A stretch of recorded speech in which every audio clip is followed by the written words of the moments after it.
Good morning, everyone. My name is Kalpesh, the founder and director of AimRight Property Buyers Hub. Today, I want to discuss about very important, terminology, two keywords people use when you want to purchase a property. Two ways you can buy, either from on market or off market. Now, what's the difference?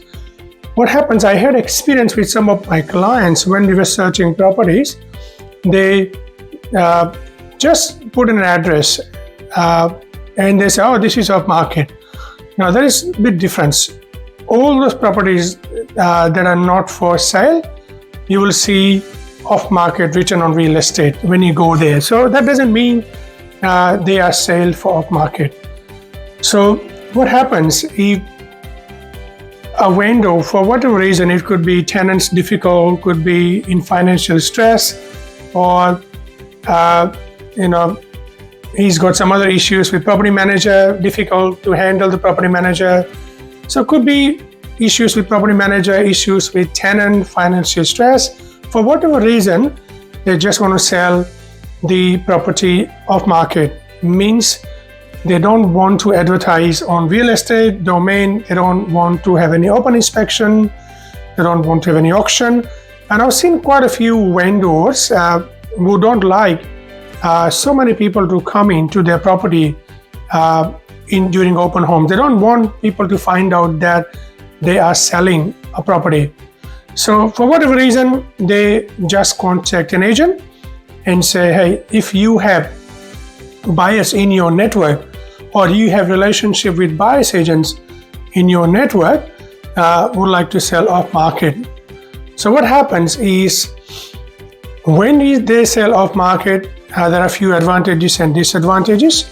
But let's talk from the perspective of a buyer's agent and from the perspective of buyers. What are the advantages of buying off market? So that property is not listed on any platform like real estate domain. So when it is reach out to a seller agent, he might have just a handful of buyers agent, he will be in touch with, or a handful of buyers. He will first send it to those people interested, he thinks interested. And then maybe out of 10 people he sent 2 or 3 come back, say, yes, we're interested in. So what that ends up is less competition for that property. So you have opportunity to negotiate a bit harder, a bit more, and you have more control over the deal.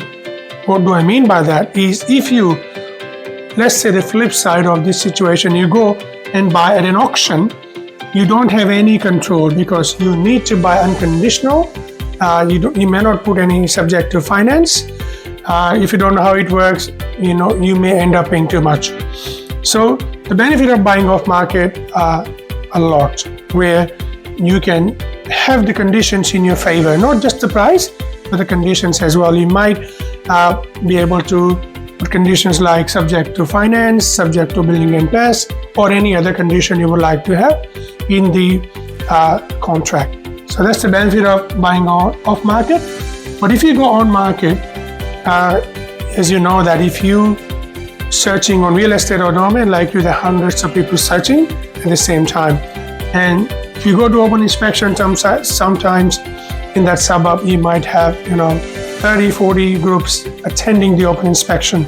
So what does that do actually for any buyer is a fear. If they want to buy, in particular, if they buy emotionally, and most of the first-time buyers are like that, they buy emotionally. But I'm talking from the perspective of investors. So if you are an investor and you buy without any emotion or little emotion, but if you buy from open market, you might have some issues where it will be emotional decision sometimes because of FOMO, fear of missing out. If you have a buyer's agent on your side, then you can definitely get some help. He can hold hand for you and explain you that we're not buying out of any emotion. If there are so many groups, and if the price agents is getting, the offers they're getting is way more than the valuation we've done, it will be risky to buy that property. You rather go back and try to find some off-market properties, or your buyer agent can help you buy off-market properties where you don't need to worry about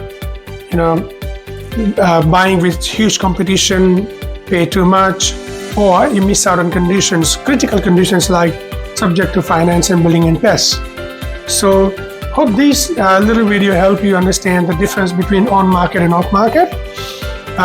We have purchased by now more than 100 properties, and I would say out of 180% of the properties were off-market, and we got fantastic deals for our clients in the last 3 years, also 3 to 4 years. A lot of our clients have actually doubled the value. Okay, so they've got equity now built up from 100,000 to even 500,000. So please reach out to us if you need any help. You're struggling to buy on market an investment property. We can help you with sourcing off market properties to make your life easier and get the best deal for you. Thank you so much for listening to this video. Have a wonderful day. Thank you.